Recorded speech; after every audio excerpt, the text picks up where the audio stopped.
ఎట్టంటావు డబ్బులు కేనా ఇస్తున్నావా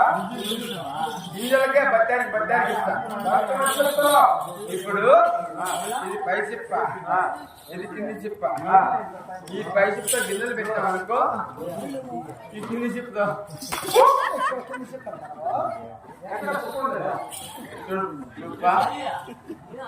దీంట్లో గింజలు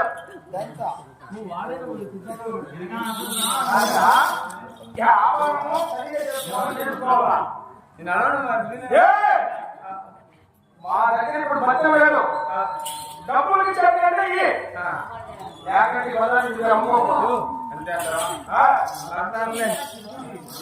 ఎనప సామాన్లు ఓడిపోయినారని